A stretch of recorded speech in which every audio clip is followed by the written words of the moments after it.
چلے اسی تنخواہ میں سے جب بندہ بڑے بیٹے کی شادی کر کے بہو بیاہ کے لے آئے تو پھر بھی کام چلتا ہے، اور جب اس بیٹے کو اللہ بچے عطا کر دے تو اسی گھر میں، اسی آنگن میں، اسی چھت کے نیچے کام چلتا ہے۔ تو پھر تو مان جانا کہ چلانے والا تو نہیں، چلانے والا کوئی اور ہے۔ پھر تو مان جا کے چلانے والا کوئی تو اس وقت جب تنخواہ تیری لگی تھی تو کہتا تھا ابا ابھی میری شادی نہ کر، میں بیوی کو کیسے کھلاؤں گا؟ تو وہی شخص ہے جس کی چھت کے نیچے پھر 1.5 درجن پوتے بھی پل رہے اور گزارا ان کا بھی ہو رہا ہے۔ تو رزق کا ذمہ کس کا ہے؟ اللہ کا ذمہ۔ اب ہمیں پتہ ہے پہلی بات تو پریشانی اس لیے اتار دینی چاہیے کہ ذمہ ہمارا ہے ہی نہیں۔ اب دوسری بات یہ کہ ذمہ داری کس کی ہے؟ اللہ حکیم بھی ہے اور علیم بھی ہے، حکیم بھی ہے اور جانتا بھی ہے، اور اسے پتہ بھی ہے کہ دینا کس طرح ہے۔ اب ہم پتہ کیا کہتے ہیں وہ جو بندہ پجاروں میں بیٹھا ہے وہاں اسے نہیں بیٹھنا چاہیے تھا، اور میرا حق تھا۔ تجھے زیادہ پتہ ہے کہ اللہ کو؟ بول کے بتانا کس کو پتہ زیادہ ہے؟ کیوں جی؟ تو آپ اصل ٹینشن پتہ کب لگتی ہے؟ جب بندے کہتے ہیں نہیں وہ پجاروں میری تھی، میرا حق تھا۔ وہ جب گزرتی ہے نا پاس سے مہران کے تو مہران والا ٹینشن بڑی لیتا ہے، حالانکہ اللہ کو زیادہ پتہ ہے کہ وہ حق۔ ایک بات اپنے ذہن میں یاد رکھ لیں، رٹ لیں کہ جو میرے لیے بہتر تھا میرے رب نے مجھے دے دیا، اور بات ختم ہو گئی۔ بس وصل اچھا ہے نہ فراق اچھا ہے، یار جس حال میں رکھے وہی حال اچھا ہے۔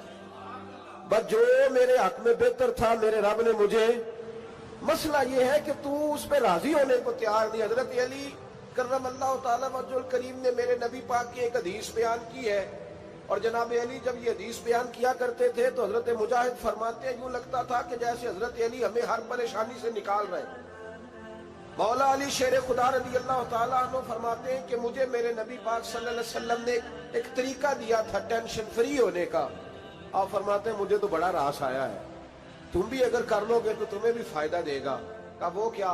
حضرت علی کہنے لگے محبوب علیہ السلام نے فرمایا تھا لوگوں تم اللہ کے دیے ہوئے تھوڑے رزق پہ راضی ہو جاؤ، وہ تمہاری تھوڑی عبادت سے تم سے راضی ہو جایا کرے گا۔ بس تم 2 نفل بھی پڑھو گے تو اللہ راضی ہو جائے گا، تم 1 رکوع بھی سویرے اٹھ کے پڑھو گے تو وہ راضی ہو جائے گا، وہ تمہارے 313 درود شریف سے راضی ہو جائے گا، تم اس کے دیے ہوئے تھوڑے رزق سے راضی ہو جاؤ۔ ٹینشن اس لیے ہوتی ہے کہ ہم راضی نہیں جو اس نے ہمیں دیا ہے۔ وہ حل میں مزید کی جو دوڑ ہے نا، حل میں مزید کی، بے قدرہ کچھ قدر نہ جاتی، کیتی خوب تسلی ہو، دنیا دار پجاری زردے کتیاں دے گل ٹلی ہو، بک بک روشن اکھیاں تکیو ویک حویلی کلی ہو، تے کوچ نصیر اساں جد کیتی پہ جانی تھر تھلی ہو۔ تو یاد رکھیں یہ جو ہے نا مصیبت کے مال آ کیوں نہیں رہا، وہ سامنے والا پلاٹ میرے گھر کے سامنے ہے گھر کے سامنے، پر رجسٹری میرے نام کیوں نہیں؟ یہ مصیبت سانس نہیں لینے دیتی۔ موٹر سائیکل کھڑی کرتا ہے نا جب آ کے دکان سے روٹی کھانے آتا ہے، دفتر سے گھر آتا ہے، کاروبار سے آتا ہے، تو جہاں موٹر سائیکل کھڑی کرتا ہے وہ ٹینشن بڑی ہے کہ کبھی میری ہو جائے نا یہ والی جگہ، تو میں یہاں بھی بورڈ لگاؤں اپنے نام۔ اس نے مالی پریشانی پیدا کی۔ تو جس حال میں ہے، کیونکہ تو نے اپنا یہ حال خود نہیں بنایا، جس نے بنایا ہے وہ بڑا بہتر جانتا تھا کہ تو اسی حال میں اسے اچھا لگتا ہے۔ تو اسے اسی حال میں، ایک بزرگ تھے تو ان کی طبیعت بڑی علیل ہو گئی، بیمار ہو گئے، تو اللہ نے آزمائش دی تو کیڑے پڑ گئے وجود میں۔ ایک کیڑا یہاں سے کھا رہا تھا، اللہ والے بڑے راضی رہتے ہیں اس کی رضا پہ، تو کیڑا یہاں کھا رہا تھا تو نیچے گر گیا، تو بابا جی نے اٹھا کے پھر وہاں رکھ لیا، کہنے لگے جب اس نے تیری ڈیوٹی مجھے کھانے کی لگائی ہے تو میں اس بات پہ راضی ہوں، تو نیچے کیوں گرتا ہے؟ بٹ ٹھیک ہے کھا، جب اس نے تجھے ڈیوٹی جو تیری لگائی۔ سالبہ بن عبد الرحمن ایک صحابی تھے، سالبہ غالباً نبی پاک صلی اللہ علیہ وسلم کی خدمت میں آئے، کہنے لگے یا رسول اللہ صلی اللہ علیہ وسلم غربت بڑی ہے، میرے لیے دعا کریں اللہ زیادہ مال دے۔ تو محبوب صلی اللہ علیہ وسلم نے فرمایا تو جس حال میں اچھا ہے وہ تیرے لیے بہتر ہے، اس میں تو ہے وہی حال تیرے لیے۔ مشکل ہے نا یہ جواب سننا، کہتے پیر صاحب فلان جگہ سے تویز آیا، وہاں تو وارے نے آرے ہو گئے، تو آپ کے ہاں؟ تو میں کہتا ہوں یہ تویز دینے والا اگر تویز دے کے امیر بناتا ہے تو پہلے خود کیوں نہیں بنتا؟ یہ خود تو 150 کا تویز بیچ رہا ہے، اپنی بیچارے کی حالت یہ ہے. اگر اتنا ہی تویز اس کا چلتا ہوتا تو پہلے 5 ٹیوب پجارو اس کے دروازے پہ کھڑی ہو. عجیب چکر ہے اور عجیب جگہ لوگ الجھ گئے، سمجھتے ہی نہیں بات کو.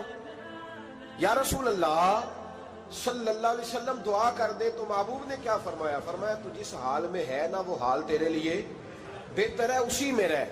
کہ نہیں حضور دعا کرے. فرمایا سال بعد تو باز آ جا. حضور دعا کرے. فرمایا تو باز آ جا. 2-3 دفعہ کا ضد کی. محبوب نے فرمایا جا پھر اللہ تجھے زیادہ پیسے دے گا.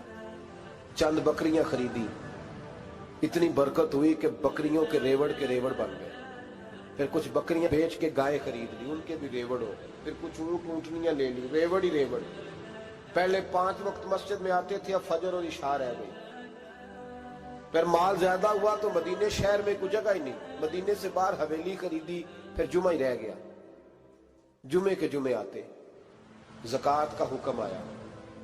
میرے نبی کریم علیہ السلام نے حضرت ابو ہریرہ کو بھیجا. فرمایا جا اسے کہہ تیری زکوٰۃ بنتی ہے 2.5%. 10 کروڑ روپیہ ہو تو کتنی زکوٰۃ بنتی؟ بھئی 1 کروڑ کی 2.5 لاکھ ہوئی نا، تو 10 کروڑ کی کتنی ہوئی؟ تو بڑی مصیبت ہے جب بینک سے میسج آتا ہے نا کہ 25 لاکھ نکل گیا تیرے اکاؤنٹ سے. بہت بڑی مصیبت، بڑی ٹینشن ہوتی ہے. ایک صاحب میرے پاس آئے، ان کی زمین اچانک مہنگی ہو گئی. اچانک پہلے کچھ 15-16 لاکھ کی ایکڑ زمین تھی، پھر وہ کروڑ کی ہو گئی. تو میرے پاس آئے، کہنے لگے وہ 10 کروڑ روپے بنتے ہیں تو زکوٰۃ. تو میں نے کہا آپ نے کیا کیا؟ ذری زمین پہ عشر آتا ہے، اس پہ زکوٰۃ نہیں آتی، تو آپ نے کیا کیا؟ کہنے لگے وہ کچھ سوسائٹی کے رول کے مطابق میں نے فائلیں وغیرہ لے لی ہیں، اب میں نا کبھی موقع آئے گا تو ان کو بیچوں گا. تو میں نے کہا اب تو آپ کا یہ مال ہو گیا بزنس کا، تو اب تو اس پہ زکوٰۃ آئے گی. 10 کروڑ تو جب 25 لاکھ سنا تو کہنے لگے فوراً دینی پڑتی ہے کہ تھوڑی تھوڑی سے بھی کام چل جاتا ہے. تو میں ان کا چہرہ دیکھنے لگا. میں نے کہا نہیں وہ تو آپ کو پتا ہے. ویسے حضرت عمر فرمایا کرتے تھے بانٹ کے نہ دو، کوشش کرو کسی ایک کو دو، چلو کسی کا تو کچھ بن جائے. تو ایک کو ہی دینی چاہیے. کہنے لگے تو مطلب یہ ایسا ہی حکم ہے؟ میں نے کہا آپ کسی اور سے تحقیق کر لیں. اب یہ بھائی لیتے وقت نہیں تجھے ٹینشن ہوئی کہ 15 لاکھ کا کروڑ ہو گیا تو اس وقت کبھی تو نے کہا کہ یا اللہ. تو یہ کیسی سوچ ہے مسلمان؟ کس طرح کا اس کا؟ ہمارے ہاں جب کسی آدمی پہ حالات خراب ہوتے ہیں نا تو سب سے پہلے وہ اس طرح کرتا ہے کہ جو میں کہیں اللہ کے رستے میں دیتا ہوں پہلے اسے بند کروں. جس رستے تجھے آ رہا تھا پہلے تو نے وہ رستہ بلاک کیا. حضرت اسماء بنت ابی بکر صدیق کہتی ہیں میں حضور کو مسجد کے لیے، ادارے کے لیے، صحابہ صفا کے لیے کچھ دے رہی تھی تو میں نے گننا شروع کیا تو حضور مسکرانے لگے. حضور مسکراتے کیوں ہیں؟ تو فرماتے لگی محبوب فرمانے لگے اسماء اللہ کے رستے میں گن گن کے نہ دیا کر، ورنہ وہ بھی تجھے گن گن کے دے گا. تو اس کے رستے میں بے حساب دے، وہ بھی تجھے بے حساب ہی عطا فرمائے. لیکن پہلے یہ والا پہلے دروازہ بند کرو، یہاں سے پیسے ختم ہو رہے ہیں. تو اس طرح کرنا بھائی. اس دفعہ سوٹ ذرا گرمیوں والے نہ خرید، لیکن جو تو اللہ کے رستے میں دے رہا ہے اسے دیتا رہے. لیکن ہم اپنا نقصان کرتے ہیں، زیادتی کرتے ہیں اپنے ساتھ. میں نے آپ کو پہلے بھی بتایا تھا پیار کی بولی ہے، پھر بولتا ہوں. ایک بڑے بڑے پیار والے دوست ہیں، ایک دفعہ مجھے کہنے لگے کہ آپ کئی دفعہ اعلان کرتے ہیں تو مجھے اچھا نہیں لگتا، اور آپ ادارہ بھی بہت زیادہ بننے والا ہے، بڑی چیزیں میں دیکھتا ہوں جو ہوں تو بڑا نظام اچھا ہو جائے. آپ دعا کریں اللہ مجھے پیسے دے تو میں بڑے سارے خرچ کروں گا اس کے رستے میں. تو میں نے کہا یا اللہ اسے 10 کروڑ دے، یہ 9.5 کروڑ تیرے رستے میں دے دے گا. تو چپ کر گیا، جس طرح آپ نہیں کر گئے سارے، چپ کر گیا وہ بھی. اس نے کہا جی نہیں جی انشاءاللہ کریں گے. تو میں کیا پلیا جی دے دعا پہ ہی ہوں، ابھی تو وہ آئیں گے تو تب دیکھی جائے گی. تو یہیں اڑ گیا. یعنی 9.5 کروڑ اللہ کے رستے میں خرچ کرنے کی دعا پہ بھی آمین کوئی نہیں کہتا کہ چلو آمین ہی کہہ دیں. تو میں کہا تینوں تے 50 لاکھ بچتا سی پیا، لیکن تو اس سودے پہ تیار. جب یہ سوچ ہوتی ہے، یہ غلط سوچ ہے. یہ بات تو اگر تم مسکرانے والی، لیکن یہ سوچ صحیح نہیں. حضرت عثمان غنی رضی اللہ تعالیٰ عنہ کہتے ہیں جس وقت نبی پاک صلی اللہ علیہ وسلم نے اعلان کیا نا جنگ کے موقع پر کہ 800 سپاہیوں کا خرچہ چاہیے، کہتے ہیں میرے پاس 600 کا تھا. یہاں ایک روایت میں حضور نے 1000 کا اعلان کیا تو میرے پاس 800 کا تھا. جب 2-3 دفعہ نبی پاک نے اعلان کیا تو کہتے ہیں میں نے کھڑے ہو کے کہا یا رسول اللہ پورا 800 میری طرف سے. کہتے میں نے 200 سپاہی کا خرچہ ادھار اٹھایا لیکن پورے 2 مہینے نہیں گزرے تھے، رب کریم نے مجھے کئی گنا کر کے پیسے واپس عطا فرما دیے۔ پر بات تو یہ ہے کہ تیری وہاں لو لگی ہو، تو تجارت کرتا ہے ان لوگوں کے ساتھ جو کیا دے سکتے۔ تو سالبہ کے پاس حضور نے پیغام بھیجا، پہلے تو کہا تیرے لیے بہتر نہیں مال، جب اصرار کیا تو بڑی برکت ہو گئی، بڑا آیا تو فرمایا زکوٰۃ دے، 2.5 زکوٰۃ ہے۔ اب جب سوچا کہ 5 اونٹوں پہ ایک بکری جائے گی اور بڑا سارا مجھے دینا پڑے گا، اب جب غور کیا تو یہ تو نہ کہا کہ میں نہیں دیتا۔ حضرت ابو ہریرہ سے کہنے لگے نبی کریم علیہ السلام کی خدمت میں عرض کرنا کہ میں خود آؤں گا۔ حضرت ابو ہریرہ نے آ کے عرض کی یا رسول اللہ صلی اللہ تعالی علیہ وسلم، حضور وہ کہتے تھے میں خود آؤں گا، تو کہتے ہیں محبوب نے ٹھنڈی سانس لی، فرمایا اسے کہا تھا کہ تیرے لیے مال بہتر نہیں، اب ہلاک ہو گیا، ہائے افسوس ہلاک ہو گیا۔ ان کو بھی تھوڑی دیر کے بعد احساس ہوا کہ یہ میں نے کیا کیا، نبی پاک کوئی کہہ دیا نہیں ہے، حضور کو کہہ دیا بعد میں آؤں گا۔ اب دوڑے آئے، عرض کی حضور میں سارا کچھ لے کے آیا ہوں، قبول کر لیں۔ محبوب نے فرمایا گویا بلال حبشی کی خشک کھجور بھی قبول ہے، اور صہیب رومی ایک اٹی بان کی لائے تو وہ بھی قبول ہے، اور عمار بن یاسر اور مصعب بن عمیر اگر 2 دینار دے جائیں اور کوئی پرانا جوڑا کسی سپاہی کے لیے چھوڑ جائے تو وہ بھی قبول ہے، لیکن تو اپنا لاکھوں لے کے چلا جا، تیرا کوئی نہیں قبول، معاف کر دیں۔ فرمایا جا معاف کیا، پر پیسے لے کے نہ آنا۔ اگلے سال پھر آئے، بندے ہوئے ہاتھ ہیں، محبوبہ میں دولت کا کیا کروں گا، آگ لگانی ہے، قبول کر لیں۔ فرمایا تو لے جا، تیرا نہیں قبول، گرا جو ان کی نگاہ سے وہ سنبھل نہیں سکتا۔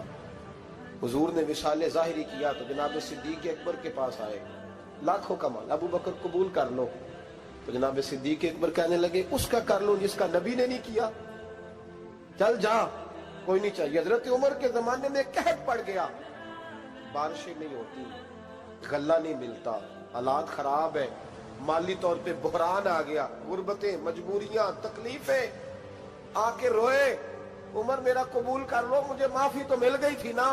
فرمایا معافی اپنی جگہ پہ، پر جس کا مصطفیٰ نے قبول نہیں کیا۔ بہت سارے لوگوں کو پتہ ہی نہیں کہ ان کا قبول ہی نہیں ہوا، اور وہ الجھے ہوئے، انہیں خبر ہی نہیں کہ اصل بات کیا ہے۔ فرمایا جس کا مصطفیٰ کریم نے قبول نہیں کیا، اب ہیرے اور جواہرات بھی لے کے آئے تو بھوکے مریں گے، پر اس کا قبول، اس بات پہ راضی رہو اس حال میں اللہ نے رکھا ہوا، اس حال میں راضی رہو۔ جو مصیبت ہے نا دیکھنی کہ وہ بھی میرے پاس، تمہیں کیا پتا، کبھی پوچھ تو صحیح اس سے وہ کس مصیبت کا شکار ہے، جو مالی طور پہ بڑا امیر ہے، تو اس کی طرف دیکھ کے اپنا دل برا کرتا ہے۔ بس جس حال میں رب نے رکھا ہے اس حال میں رہ۔ حضرت عثمان غنی کے زمانے میں تو وہ وصال کر گئے، لیکن بھائی تو جس حال میں تیرا رب تجھے رکھتا ہے اس حال میں رہ، تیری مالی پریشانیاں ختم ہو جائیں۔ میں نے پہلے بھی شاید آپ کو ایک دفعہ کہا تھا، میں تعلیم سے فارغ ہوا تو میرے ایک استاد اور میرے کچھ دوست کہنے لگے افریقہ آ جائیں آپ، بھائی بہت بڑا ادارہ ہے، اس کو چلائیں، اس کو سنبھالیں۔ تو میری والدہ سے میں نے کہا، اس طبیعت ہوتی ہے نا انسان کی، میرا بھی دل لگ گیا۔ میری اماں پڑھی نہیں تھی لیکن اللہ نے دانائی بڑی عطا فرمائی تھی، حکمت بڑی تھی، سیانی بڑی تھی۔ تو میں نے کہا اماں جی تو مجھے ساؤتھ افریقہ کی دعوت ہو رہی ہے تو آپ کیا کہتی ہیں؟ تو اٹھ کے میرے پاس آ گئی اور مجھے انہوں نے اپنے بازوؤں میں لے لیا، پھر میرا ماتھا چوما، کہنے لگی پتر میں تے وال بھی نہ پوٹ کے دیوا کسی نے، ہم نے دولت کا کیا کرنا، تو اللہ کا نام لے کے کہیں بیٹھ جا، رب کریم رون کے لگا دے گا، خیر ہو جائے۔ تو میرے بھائی یاد رکھیں ان چیزوں سے تھوڑا سا دیکھیں نا، قناعت کریں، جو اللہ نے دیا اس پہ راضی ہو جائیں، اللہ بڑا مہربان ہے، وہ آسانیاں کر دیا کرتا ہے۔ تو یاد رکھیں میرے رسول کریم علیہ السلام نے ایک تو ہمیں درس یہ دیا ہے کہ تو سمجھ جا، قرآن نے ہمیں بتایا ہے کہ روزی تیری ذمہ داری نہیں، روزی کس کی ذمہ داری ہے؟ اللہ کی۔ اور دوسری بات یہ کہ جو اللہ نے تمہیں دیا ہے اس پہ تو راضی ہو جا، تیری مالی پریشانیاں ختم ہو جائیں۔ اور پھر حضور صلی اللہ علیہ وسلم نے فرمایا مذہبی طور پر جب دیکھو تو آگے دیکھو، اور دنیاوی طور پر جب دیکھو تو پیچھے دیکھو، پریشانی ختم ہوگی۔ مذہبی طور پر جب دیکھو، جو 5 نمازیں پڑھتا ہے وہ تہجد پڑھنے والے کو دیکھے، اور جو تہجد پڑھتا ہے وہ اشراق چاشت پڑھنے والے کو دیکھے، اور جو بندہ اشراق اور چاشت پڑھتا ہے پھر اس کو دیکھے جو سارا دن مصطفیٰ پہ درود پڑھتا ہے۔